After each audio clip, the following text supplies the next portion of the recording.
In 1919, a giant of the seas set sail, promising luxury, speed, and safety. She was known as the SS Gigantic, the latest and greatest addition to the White Star Line's famous Olympic-class ships. But only a few years later, she would meet a tragic and unexpected end. How did a ship designed to be one of the safest of her time sink to the bottom of the Atlantic in just over an hour? This is the story of the SS Gigantic and her fateful last voyage. In the early 20th century, ocean liners were the crown jewels of international travel. White Star Line, a dominant force in the transatlantic passenger trade, had already launched the world-famous RMS Titanic and her sister ship, the Olympic. But after the sinking of the Titanic in 1912, White Star Line needed to prove it could build a safer and even grander ship. Enter the Gigantic.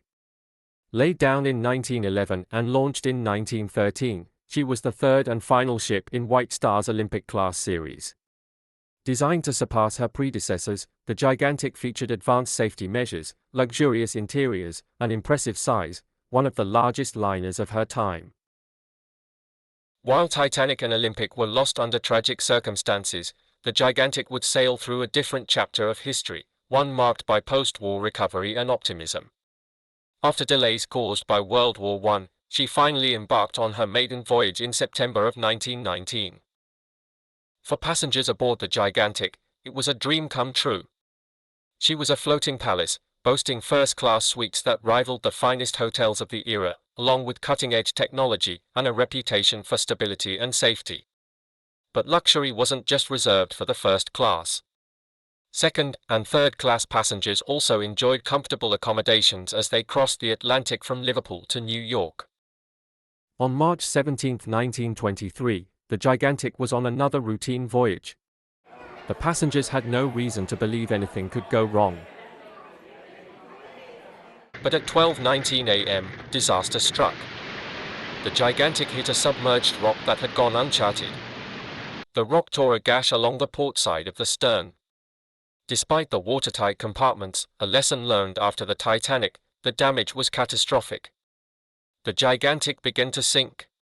Despite the crew's efforts to save her, the Gigantic was doomed.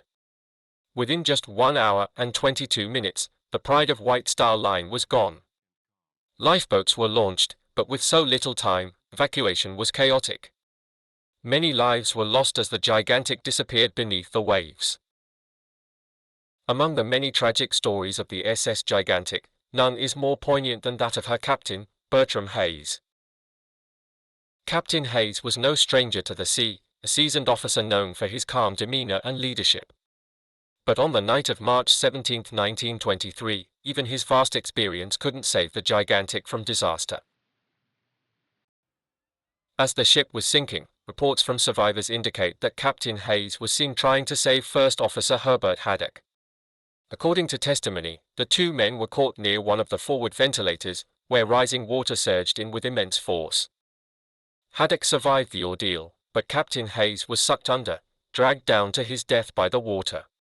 His body was recovered 2 days later and brought back to Cheshire, England, where he was laid to rest at Flaybrick Memorial Gardens. At Hayes' funeral, First Officer Haddock spoke of his captain, calling him a true Englishman, a man who remained dedicated to his crew until the very end. There are conflicting reports about Captain Hayes' final words. Some survivors didn't hear them clearly, but Haddock swore that in his last moments, as the water rose around him, Hayes was heard saying, "Make thee mightier yet." A line from the British hymn Land of Hope and Glory. For many, these words symbolized the captain's unwavering patriotism and resilience, even in the face of certain death. Captain Hayes died as he lived, committed to his ship and his crew. Though the SS Gigantic and her captain have long since been lost to the depths, their story lives on, reminding us of the bravery, sacrifice, and the untold human stories behind every great ship.